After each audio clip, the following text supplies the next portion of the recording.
ধন্যবাদ দেই আমাকে এই সুযোগ দেওয়ার জন্য। যারা আমাকে চেনেন না তাদের উদ্দেশ্যে বলি, এই আমার নাম অলরেডি শুনেছেন। আমি অ্যাসেম্বলিজ অফ গড চার্চের পাস্টর, 40 বছরের বেশি, এবং বাংলাদেশ অ্যাসেম্বলিজ অফ গডের পরিচর্যা করছি। আমি বিবাহিত এবং এক ছেলে, এক মেয়ে এবং 5 জন নাতিপুতি। 5, বিশাল পরিবার এখন হয়ে গেছে। আমি আমি যখন চিন্তা করি, আগে ছিলাম 1, তারপর হইলাম 2, তারপর হইলাম 3, তারপরে 4 ছেলে মেয়ে, তারপরে আরো 5 জন বৃদ্ধি পেল। একসময় আমি আমার নোটে লিখতাম V4 কেমস, এখন লিখি V9 কেমস। প্রভুর ধন্যবাদ দেই এই সুযোগের জন্য। প্রভুর গৌরব হোক। একটা বিষয় নিয়ে আজকে আপনাদের সম্মুখে উপস্থিত হয়েছে। নতুন একটা বাক্য প্রভু আমাকে দিলেন, এবং এই বাক্যের উৎপত্তি হচ্ছে এরকম। কারণ চারপাশে দেখছি বিভিন্ন যুদ্ধ চলছে বিভিন্ন জায়গায়, বিভিন্ন দেশে, বিশেষ করে আমাদের মধ্যপ্রাচ্যে বেশ যুদ্ধ সেখানে চলছে। এবং এই যুদ্ধের কথা যখন আমি চিন্তা করি, আজকাল যাদের মধ্যে কাজ করছি, বিশেষ করে যে নতুন নতুন জেনারেশন, আমরা অনেক সময় বলি জেন জি, কিন্তু জেন জিটা একটু মানে ভালো হলেও পরবর্তী জেনারেশন কিন্তু আরো মানে ওদের চিন্তাধারা সম্পূর্ণভাবে আলাদা। জেনারেশন আলফা ওদেরকে এখন বলা হয়। আমাদের ইউথ গ্রুপ আছে, বেশ কয়েকটা ধাপে ধাপে আছে, এবং এই এদের যে চিন্তাগুলো, মানে এটাকে মানে ক্যাপচার করা এবং পরিচর্যা করা, আপনার কিন্তু সমসাময়িক কিন্তু থাকতে হবে। You have to be contemporary, নাহলে কিন্তু আপনি এদেরকে মানে মানে রেলেভেন্স আপনি কিন্তু আপনার শিক্ষায় আপনি কিন্তু আনতে পারবেন না। ওই চিন্তা করি একটা একটা আজকে প্রভু আমাকে বাক্য দিলেন। আমি জানি এই বাক্যটা কার জন্য, কারণ যে যুদ্ধের কথা আমি আজকে আপনার সঙ্গে শেয়ার করতে চাই, সেটা হচ্ছে গিয়ে আমাদের চিন্তাধারাকে নিয়ন্ত্রিত করার জন্য যে যুদ্ধটা চলছে, battle for the control of our mind. এবং এটা একটা অদৃশ্য যুদ্ধ হলেও উপযুক্ত সময় এটা কিন্তু দৃশ্যমান হয়। কারণ আমাদের প্রত্যেকটা সিদ্ধান্তের যে কেন্দ্রবিন্দু, ওইটা হচ্ছে কিন্তু this battle of the mind. এখানে সব কিছু প্রথমে কিন্তু সেটেল হয়, পরবর্তীতে ওটা কিন্তু দৃশ্যমান হয়। একজন একজন মানে হিসাব করে উনি বলেছেন যে আমরা প্রত্যেকদিন নাকি 6,000 চিন্তা নাকি আমাদের মাথায় নাকি ঢুকে প্রত্যেক দিন। এটা আমার হিসাব না, এটা হচ্ছে গুগলের হিসাব, ঠিক আছে? এবং সাইকিয়াট্রিস্ট ওরা বলে 6,000 চিন্তাধারা আমাদের মাথার মধ্যে কিন্তু কাজ করে প্রত্যেক দিন।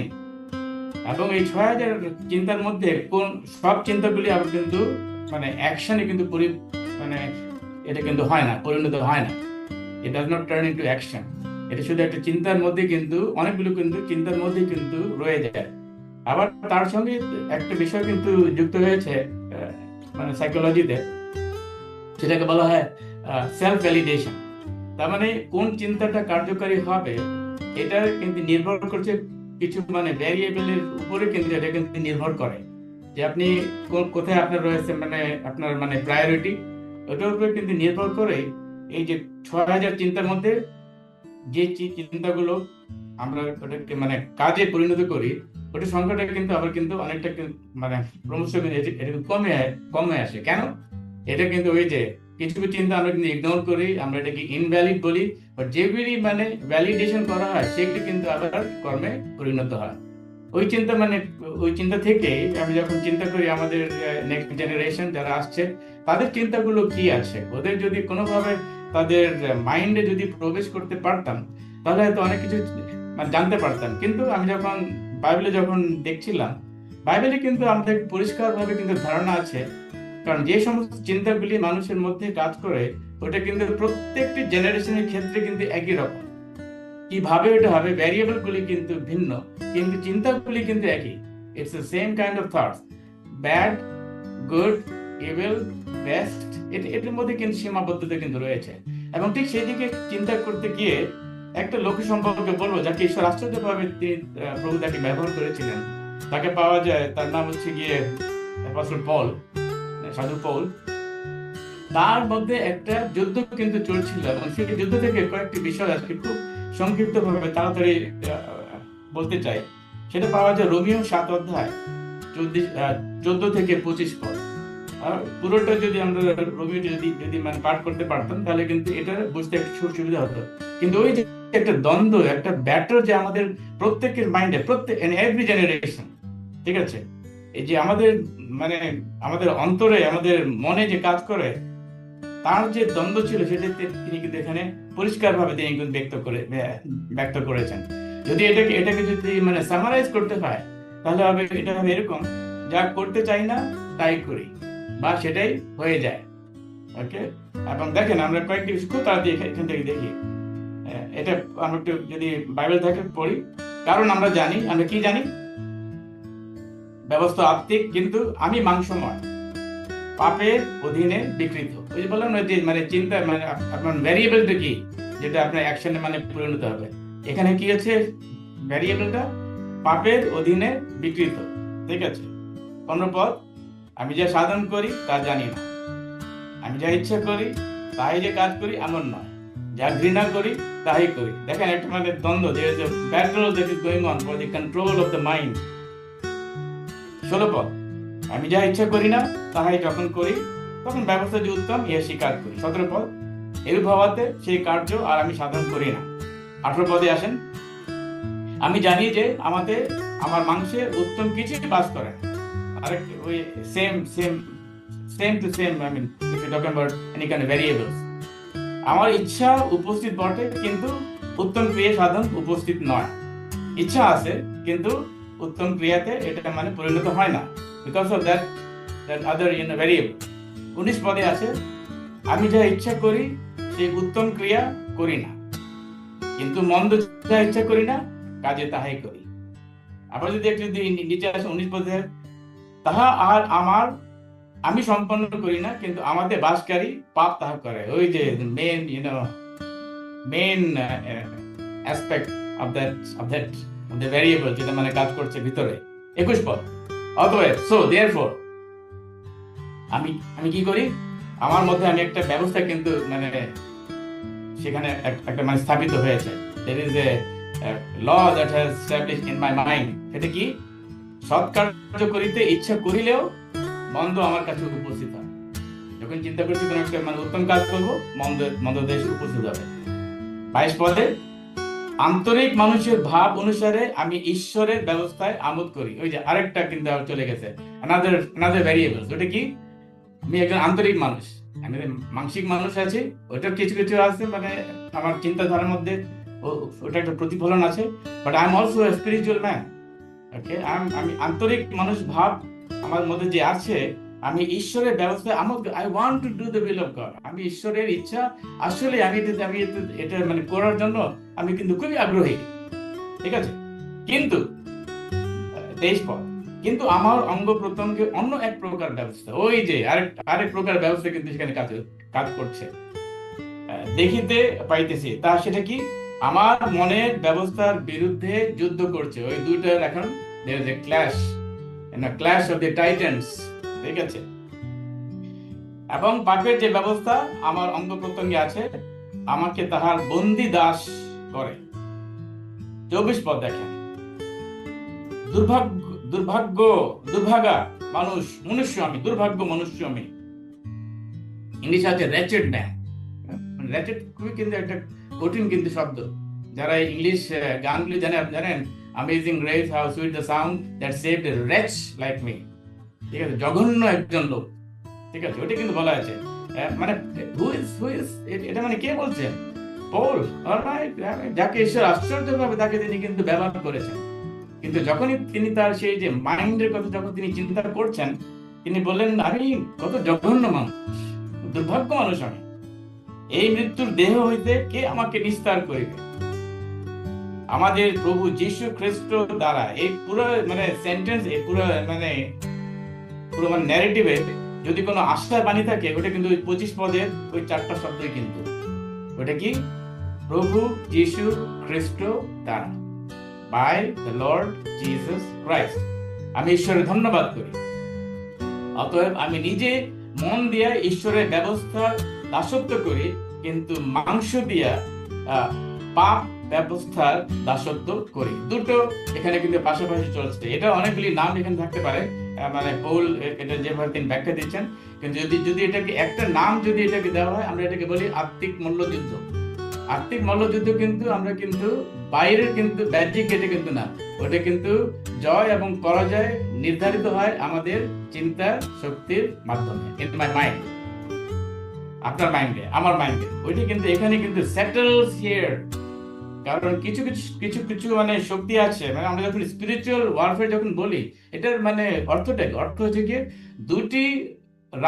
দুটি রাজত্ব আমার মাইন্ডে, আমার জীবনে স্থাপন করার জন্য তারা কিন্তু প্রাণপণ চেষ্টা করছেন।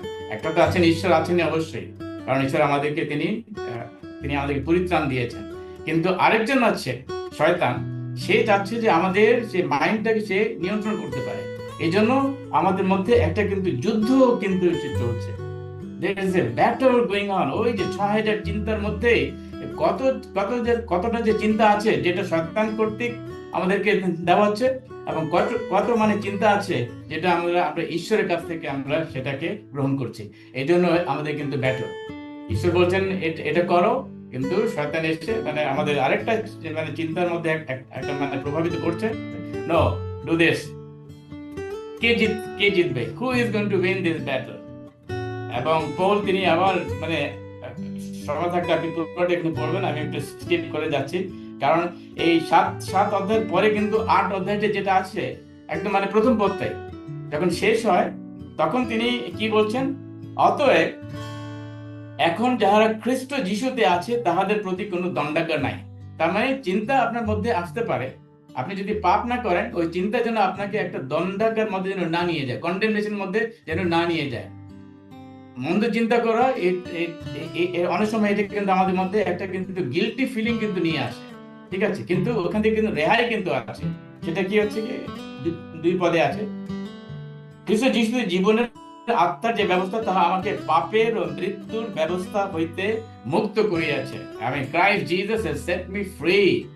ঠিক আছে, যদিও আমার মাথার মধ্যে বিভিন্ন রকমের চিন্তা শয়তান নিয়ে আসে, ওই যে আরেকটা রাজত্ব যে আমার মনের মধ্যে যে এটাকে নিয়ন্ত্রণ করার চেষ্টা করছে, বাট আমি এবং আপনি আমরা প্রভু ধন্যবাদ প্রশংসা করি। কেন?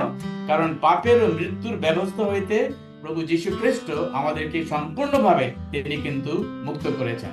এটা বলার ফলে আজকের যে মেসেজ আছে, কিন্তু যুদ্ধ শেষ হয় না। আমরা সবাই জানি পৌল কিন্তু জানতেন কিভাবে ঈশ্বর তাকে রক্ষা করেছেন, কিভাবে তিনি সবার সম্মুখে দাঁড়িয়ে তিনি তার সুসমাচারকে তিনি কিন্তু সেখানে ডিফেন্ড করেছেন, তার জন্য তিনি আর্গুমেন্ট করেছেন, কিভাবে খ্রিস্টের জন্য তিনি অনেক তাকে মানে বিভিন্ন কষ্টের মধ্যে তাকে যেতে হয়েছিল, পারসিকিউশনের মধ্যে যেতে হয়েছিল, কিন্তু তিনি এটাও তিনি স্বীকার করেন, খ্রিস্ট যিশু আমাকে মুক্ত করেছেন। এই চিন্তাটা কিন্তু খুবই একটা ভারী একটা চিন্তা, সুন্দর একটা চিন্তা, যেটা আমাদেরকে এগিয়ে যেতে সাহায্য করে। কিন্তু যুদ্ধ তো আর শেষ হয় না, মাইন্ড তো শেষ হয় না। আমি এবং আপনি আমরা যত পরিপক্ক হই না কেন, দেখবেন আমাদের মাইন্ডটা যে সম্পূর্ণভাবে কিন্তু কখনই কিন্তু নিয়ন্ত্রিত কিন্তু থাকে না। কেন? কয়েকটি কারণ তাড়াতাড়ি বলি, তারপরে এটা আমি শেষ করবো কয়েকটি পদ দিয়ে করব। কারণ বাইবেলের একটা কিন্তু স্ট্র্যাটেজি কিন্তু আছে, বাইবেলের একটা কিন্তু কৌশল আছে কিভাবে আমরা এটা থেকে রেহাই পেতে পারি। না এটা আগে বলি, এই যুদ্ধটা যেটা হচ্ছে এটা কিন্তু একান্ত ব্যক্তিগত যুদ্ধ। আপনার যুদ্ধ আমার যুদ্ধ কিন্তু এক না। আমার মাথায় যে সমস্ত চিন্তাগুলি কাজ করে, আপনার মাথায় হয়তো সেভাবে চিন্তা হয়তো কাজ করে না। এটা হচ্ছে একান্তই একটি ব্যক্তিগত যুদ্ধ। যেটা আমি আগে বলেছি যে এই ব্যক্তিগত যুদ্ধটা কিন্তু অনেক সময় কিন্তু দৃশ্যমান কিন্তু হয় না, কেউ কিন্তু জানতেও পারে না আপনার মাথায় যে কি কাজ করে। ঠিক আছে, মন্দটা হোক অথবা ভালো দিকটা হোক, এটা কিন্তু কেউ কিন্তু দেখতে পায় না। ঈশ্বর কিন্তু ঠিকই কিন্তু জানেন যে আমার মধ্যে একটা দ্বন্দ্ব কিন্তু চলছে। এটা একটা ব্যক্তিগত যুদ্ধ, নাম্বার 1। নাম্বার 2 হচ্ছে গিয়ে এটা হচ্ছে একটা গেরিলা যুদ্ধ। গেরিলা যে যুদ্ধে দেখেন, ওই যে আমাদের স্বাধীনতার সময় ঘরে ঘরে যেটাকে বলা হয়, ঠিক আছে, বিভিন্ন এর মানে এটা এটা এটা মানে ভার্চুয়াল একটা ব্যাটল, মানে অনলাইন ওয়ার একটা কিন্তু এখানে চলছে। কোত্থেকে যে এটা আসে গেরিলা যুদ্ধ, কোত্থেকে যে কে মানে মানে তাক করে আছে, কোন চিন্তা যে আপনার মাথায় এসে উপস্থিত হবে, এটা কিন্তু আপনি কি জানেন না। এসে গেরিলা ওয়ার, লুকিয়ে লুকিয়ে গেরিলা ওয়ারের মানে মানে সিক্রেটই হচ্ছে কি লুকিয়ে আক্রমণ করা, শত্রুকে না দেখিয়ে আক্রমণ করা। অনেকগুলি চিন্তা কিন্তু আমাদের মধ্যে মানে উপস্থিত হয় অজান্তে, কিন্তু হঠাৎ করে এই চিন্তাটা কিন্তু ওখানে এসে উপস্থিত হয়। এসে গেরিলা ওয়ার। তৃতীয় যে যুদ্ধ যেটা হচ্ছে, এটা কিন্তু আজকাল আমরা প্রায় শুনি প্রক্সি ওয়ার। আপনি মানে নিজে আপনি মানে মানে যুদ্ধ করছেন না, কিন্তু আপনার পরিবর্তে আরেকজন যুদ্ধ করছে। আর যেটা ঘটতেছে এখন মানে আমাদের মানে মিডল ইস্টে অথবা অন্যান্য জায়গায়, এটা কিন্তু একটা প্রক্সি ওয়ারের মধ্যে কিন্তু বলা যায়। আসল লোকগুলি কিন্তু সিনে নাই, তাদের হয়ে অন্যরা কিন্তু এটাকে প্রতিনিধি যুদ্ধ, যেটাকে বাংলা আমরা বলি, এটা কিন্তু হচ্ছে। আরেকটি বিষয় হচ্ছে এই যুদ্ধের, এটা হচ্ছে কি নিরন্তর যুদ্ধ, অবিরাম যুদ্ধ, ইংলিশে বলা হয় রিলেন্টলেস ওয়ার। তার মানে এই যুদ্ধের কোনো শেষ নাই, এটা কিন্তু চলে যাচ্ছে। কিন্তু এটা বিরাট একটা যুদ্ধ কিন্তু কাজ করছে সারাক্ষণ, এটা কিন্তু কাজ করছে। আপনি যদি মনে করেন যে না আজকে আমার ওইরকম চিন্তাধারা আসবে না, হঠাৎ করে দেখবেন একটা অবিশ্বাস কিন্তু চলে আসবে। বিশ্বাসীদের যে যে মানে মূল যে মানে যুদ্ধ, এটা কিন্তু কোনটা উত্তম এবং কোনটা কিন্তু মন্দের মধ্যে কিন্তু সীমাবদ্ধ নয়। আমাদের হচ্ছে গিয়ে কোনটা উত্তম এবং কোনটা আরো অতি উত্তম, ঠিক আছে, মানে battle between the good and the best. এবং এই অবিশ্বাস, বিশ্বাস, সন্দেহ, এটা কিন্তু বিশ্বাসীদের মাথায় কিন্তু একটা অবিরাম যুদ্ধের মধ্যে কিন্তু চলেছে। ওই ৬,০০০ যে মানে সিদ্ধান্ত যে আপনি নেবেন, চিন্তাটা যে এসছে, ওইখানে কিন্তু একটা একটা যুদ্ধ কিন্তু চলছে। কোনটা করব, কোনটা করব না, কোনটা নেব, কোনটা নেব না। এবং আমি আজকাল যে যে সময় আমরা পাস করছি, whoever has your mind has you। যে কেউ আপনার মাইন্ডটাকে কন্ট্রোল করতে পারে, সে কিন্তু আপনাকে জয় করে ফেলেছে। এখন চিন্তা করেন আমাদের মাইন্ডটাকে কে, who is trying to control our mind. আমাদের সিদ্ধান্তগুলি কিন্তু নির্ভর করবে, অ্যাকশনগুলি কিন্তু নির্ভর করবে কে আমাদের মাইন্ডটাকে কন্ট্রোল করে। এই জন্য আজকে মাইন্ড গেম কিন্তু চলতেছে। আমাদের যে এত যে ইনফরমেশন যেগুলি আমরা পাই, এই যে সংবাদ যে আজকাল যে আসছে, কাকে আপনি মানে বিশ্বাস করবেন? দেখবেন এমন এমন মানে সংবাদগুলি আসছে, এটা কিন্তু লোকদের যে মাইন্ডটাকে কিন্তু মানে দখল করার চেষ্টা করতেছে, যেন তারা বুঝতে পারে যে তাদের পরাজয় একদম মানে সম্মুখে চলে এসেছে। খ্রিস্টতে ভাই এবং বোন, এই যুদ্ধের মধ্যে কিন্তু আমরা প্রত্যেক বিশ্বাসীরা কিন্তু জড়িত আছি। আপনি কত পরিপক্ক আছেন, আপনি কতটুকু বাইবেল জানেন, আপনি কত লোককে সুসমাচার দিয়েছেন, আপনি কত বছর ধরে প্রভুতে বিশ্বস্তভাবে হচ্ছেন, এটার উপরে কিন্তু নির্ভরশীল নয়। Every single believer is in this battle. এই যুদ্ধের মধ্যে আমরা প্রত্যেকে কিন্তু রয়েছে কোনো না কোনো ভাবে, ওই বিশ্বাস অবিশ্বাস হোক, আপনি কিন্তু এই ব্যক্তিগত এই যুদ্ধের মধ্যে আপনি কিন্তু রয়েছেন। পৌল কিন্তু এটাই কিন্তু এখানে তিনি বলছেন। এবং তারপর তিনি আরেকটি কথা তিনি বলছেন, এই যুদ্ধের মধ্যে আমাদেরকে বিশ্বাস, আমাদের জানা দরকার যে আমাদের একজন চিরশত্রু কিন্তু আছে। We have an arch enemy, এবং সে হচ্ছে গিয়ে শয়তান। একজন শয়তান আছে যে আপনার মন ও চিন্তাধারাকে নিয়ন্ত্রণের জন্য প্রাণপণ করছে। He is trying his best, ঠিক আছে। এবং কিন্তু আবার একজন আপনি আছেন যে কিনা শয়তানকে সুযোগ করে দিচ্ছেন আপনার চিন্তাধারাকে নিয়ন্ত্রণ করার জন্য। So there is the devil, he wants to control your mind, and then there is you. আপনি আছেন, যেতে আপনি শয়তানকে সুযোগ দিচ্ছেন যেন সে আমাদের যে চিন্তাধারাকে সে যেন এটাকে নিয়ন্ত্রণ যেন করতে পারে। বাইবেল আমাদেরকে বলে, কয়েকটি বাক্যতে কয়েকটি পদ পড়ি, তোমরা জাগিয়ে থাকো, তোমাদের বিপক্ষ দিয়াবল গর্জনকারী সিংহের ন্যায় তাহাকে গ্রাস করিবে, তাহার অন্বেষণ করিয়া বেড়াইতেছে। এবং সে কিন্তু আমাদেরকে পেয়ে যায়। কোন সময় আমাদেরকে পায়? যখন আমরা একা থাকি। কোন সময় আমাদের পায়? যখন আমাদের হাতে এই যে সেলফোনটা থাকে। মানে কোন কোন অ্যাভিনিউ গুলো শয়তান এমন ভাবে বেছে নিয়েছে যে সেখান থেকে সে কিন্তু আমাদেরকে আক্রমণ করার চেষ্টা করে, আমাদের মাইন্ডের মধ্যে সে কিন্তু প্রবেশ করার চেষ্টা করে। এফেসীয় 6:11 এবং 12 পদে আছে, ঈশ্বরের সমগ্র যুদ্ধসজ্জা পরিধান করো, যেন দিয়াবলের নানাবিধ চাতুরীর সম্মুখে, ক্রাফটিনেস অফ দি এনিমি, সম্মুখে দাঁড়াইতে পারো। কেননা রক্ত মাংসের সহিত নয়, কিন্তু আধিপত্য সকলের সহিত, কর্তৃত্ব সকলের সহিত, অন্ধকারের জগৎপতিদের সহিত, স্বর্গীয় স্থানে দুষ্টতার আত্মাগণের সহিত আমাদের মল্লযুদ্ধ হইতেছে। Man, we are not fighting with a small enemy, powerful enemy. অনেক সময় আমরা ইগনোর করার চেষ্টা করি, শয়তানের কোনো শক্তি নাই। শয়তান কিন্তু শক্তিশালী। এখানে যে সমস্ত শব্দগুলি যেখানে মানে ব্যবহার করা হয়েছে, he is powerful, not powerful than, more powerful than God, কারণ ঈশ্বর তো ঈশ্বরই, ঠিক আছে, কিন্তু he is powerful, সে কিন্তু মানে চেষ্টা করে। তার মানে কিছু কিছু আমাদের মাইন্ডের মধ্যে, খ্রিস্টান ভাই এবং বোনেরা, আপনাদের আরেকবার বলি, কিছু কিছু অরক্ষিত স্থান আছে। there are some that are left unattended, আমরা কিন্তু সেদিকে দৃষ্টি দেই না বিধায় সেখান থেকে সে কিন্তু এটাকে প্রবেশ করার চেষ্টা করে।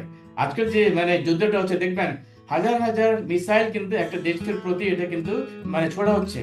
সব মিসাইল গুলি কিন্তু দেখবেন কিছু কিছু, এটাকে বলা হয় আজকাল এই যে আয়রন ডোম বলা হয়।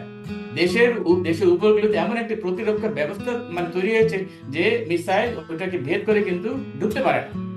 আবার আছে ইন্টারসেপ্টারস আছে, ওই যে পেট্রিয়ট আছে, একটা মানে সিস্টেম আছে। দেখবেন এই সবই কিন্তু আজকাল আমরা মানে সংবাদে কিন্তু পাচ্ছি কিভাবে ওই যে ড্রোন গুলিকে ইন্টারসেপ্ট করা হচ্ছে যেন মানে প্রবেশ না করতে পারে। কিন্তু দেখবেন এইগুলি ভেদ করেও কিন্তু কিছু কিছু অরক্ষিত স্থান আছে যেখানে এটি কিন্তু ঠিকই মিসাইল গুলি কিন্তু প্রবেশ করে এবং এমন একটি ধ্বংসাত্মক পরিস্থিতির সৃষ্টি হয়। কারণ ওই অরক্ষিত স্থানগুলি আছে, সবগুলি কিন্তু মানে কভার, কিন্তু একটা স্থান হয়তো আছে যেখান থেকে অরক্ষিত অবস্থায় ওই মিসাইল গুলি, ড্রোন গুলি কিন্তু প্রবেশ করতেছে। আমরা একটু সাবধান হই খ্রিস্টান ভাই এবং বোনেরা, কারণ ঈশ্বর তিনি আমাদেরকে আহ্বান করেছেন যেন আমাদের প্রত্যেকটি বিষয় যেন আমরা সচেষ্ট থাকি। প্রথম যোহন 2:16 পদে আছে, জগতে যাহা কিছু আছে, মাংসের অভিলাষ, দেখেন মাংসের অভিলাষ, চক্ষুর অভিলাষ, দর্প, এগুলি হচ্ছে কি এন্ট্রেন্স, ওই যে অরক্ষিত মানে স্থানগুলো যেখান থেকে শয়তানের মিসাইল গুলি আমাদের দিকে কিন্তু আঘাত করে। এবং প্রত্যেকটি যুদ্ধই কিন্তু মানে ক্যাজুয়ালিটি কিন্তু মানে থাকবে। আপনি যত শক্তিশালী হন না কেন, ক্যাজুয়ালি হতাহতের সংখ্যা অবশ্যই সেখানে কিন্তু থাকবে। এবং অনেক সময় ওই মিসাইল গুলি ওই অরক্ষিত স্থান থেকে আমাদের জীবিকার যে দর্প, আমাদের যে অহংকার যে রয়েছে, আমাদের চক্ষুর যে অভিলাষ রয়েছে, কি কি এখান থেকে দেখছি, কি কি মানে শুনতেছি, এই সমস্ত অভিলাষ হচ্ছে এগুলি হচ্ছে অরক্ষিত স্থান যদি থাকে, মিসাইল গুলি কিন্তু শয়তান কিন্তু ওইখান থেকে সে কিন্তু আমাদের জীবনে সে কিন্তু প্রবেশ করবে। এই জন্য সে সমস্ত অরক্ষিত স্থানগুলিকে আমাদেরকে কিন্তু স্থির ভাবে আমাদের করতে হবে। 2-3টা পদ বলে শেষ করি। এফেসীয় 4:27 পদ, এফেসীয় 4:27 পদে আছে। আর অনেক কিছু বলার পরে যদি সময় থাকে 17 থেকে 19 পদ আপনারা এখান থেকে পড়বেন। 17 থেকে 19 পদ পড়ার পরে সর্বপ্রকার অসুচি কাজের কথা সেখানে কিন্তু বলা রয়েছে। তারপর তিনি বলেন 27 পদ, ছোট্ট একটি কমান্ড, আর দিয়াবলকে স্থান দিও না। ওই অরক্ষিত স্থানে দিয়াবলকে স্থান দিও না।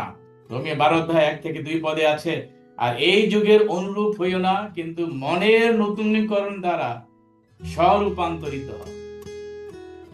Change your mind. আমাদের মাইন্ড যদি আমাদেরকে রক্ষিত রাখতে হয়, দেন allow the Holy Spirit পবিত্রতাকে সুযোগ দেন। এবং শেষ পদ যদি পড়তে চাই, ফিলিপি 4:8 পদ, কিছু কিছু সুন্দর সুন্দর চিন্তা কিন্তু করা দরকার। ওই যে বললাম না, ভ্যারিয়েবল যেগুলি আছে, যে সবসময় যদি মন্দ চিন্তা যদি আসতেছে, কিছু যদি উপযুক্ত ভালো ভালো চিন্তা যদি না থাকে, এই ভ্যারিয়েবল যদি না থাকে, তাহলে কিন্তু আপনি কোন মানে আপনার ওই চিন্তাগুলো কিভাবে এটা হঠাৎ করে যে একটা মানে কাজে পরিণত হবে, it depends on those variables. কি কি আছে ফিলিপি 4:8 পদে দেখেন কি আছে।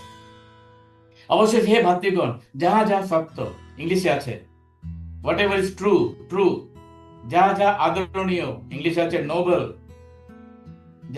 রাইট, যাহা যাহা বিশুদ্ধ, পিওরিটি, যাহা যাহা প্রীতিজনক, লাভলি, যাহা যাহা সুখ্যাতিজনক, যুক্ত, অ্যাডমিরেবল, যে কোনো সদ্গুণ ও যে কোনো কৃতি হোক, সেই সকল আলোচনা করো। এই শব্দটা কিন্তু এখানে পরিষ্কার আসেনি গ্রিক ভাষাতে, ওটা English teacher think about such things, এই সকল বিষয় চিন্তা করো, কারণ চিন্তায় কিন্তু পরবর্তীতে অ্যাকশনে কিন্তু পরিণত হবে। আমি জানি এই স্ট্রাগল যদি পড়লে থাকতে পারে, আমাদের জীবনে কিন্তু থাকতে পারে। যদি কোনো অরক্ষিত স্থান যদি থেকে থাকে ভাই এবং বোনেরা, সেটাকে পরিপূর্ণ করি প্রার্থনার মাধ্যমে, ঈশ্বরের বাক্যের মাধ্যমে এবং উত্তম উত্তম চিন্তার মাধ্যমে, যেন দিয়াবলকে কোনো রকম আমরা সুযোগই না দেই। এমন একটি এয়ারডোম আমরা তৈরি করি, এমন একটি প্রতিরক্ষা ব্যবস্থা, আত্মিক প্রতিরক্ষা ব্যবস্থা আমরা তৈরি করি, যেন শয়তানের কোনো মিসাইল, কোনো রকম ড্রোন, কোনো রকম হামলা যেন প্রবেশ করতে না পারে। একবার যদি সেটা প্রবেশ করে ভাই এবং বোনেরা, লোকেরা, ঈশ্বর আমাদের ক্ষমা করবেন কিন্তু লোকেরা আপনাকে ক্ষমা কিন্তু করবে না। ওইটা ঠিকই তারা ধরে রাখবে এবং আপনার পরিচর্যা, আপনার পরিবার, আপনার সমস্ত চিন্তাধারা, সমস্ত কিছুর উপরে এমন একটি প্রভাব পড়বে। আমি সতর্ক হই, আপনাদেরকে সতর্ক করি, যখনই কোনো একটা চিন্তা আসে সেটাকে সঙ্গে সঙ্গে ধরবেন এবং যীশু খ্রিস্টের নামে সেটাকে ধমক দেবেন এবং বাক্য নিয়ে বসবেন এবং পড়বেন। দেখবেন ঈশ্বর কিন্তু আপনার চিন্তাধারা সম্পূর্ণভাবে পরিবর্তন করবেন। ঈশ্বর আমাদেরকে আশীর্বাদ করুন। প্রভু যীশু, আমি তোমার ধন্যবাদ প্রশংসা করি। তোমার বাক্য হচ্ছে আমাদের আয়নার মতো প্রভু, আমরা নিজেদেরকে দেখতে পারি প্রভু, আমাদের দুর্বলতাগুলি যে রয়েছে, অরক্ষিত স্থানগুলি যে রয়েছে প্রভু, যেখান দিয়ে সেই চিন্তাধারাগুলো আমাদের মনে আসছে প্রভু, অনেকগুলি চিন্তাধারা আমাদের মধ্যে আসছে, সেগুলি জাগতিক চিন্তাধারা প্রভু। তুমি আমাদেরকে মুক্ত করো প্রভু, যীশু খ্রিস্টের রক্তের নিচে আমরা আবৃত হই প্রভু। তুমি আমাদের রক্ষা করো, আমাদের পরবর্তী প্রজন্মকে তুমি রক্ষা করো প্রভু, এবং তোমার মণ্ডলীকে তুমি পরিষ্কার পরিশুদ্ধ রাখো প্রভু। নেতা নেতৃগণের অন্তরে তুমি কথা বলো প্রভু, যেন জাগতিক চিন্তাগুলো যেন আমাদের মধ্যে প্রবেশ করতে না পারে প্রভু। সমস্ত গৌরব প্রশংসা আমরা তোমাকে দিই যীশু খ্রিস্টের নামে, আমেন। Thank you.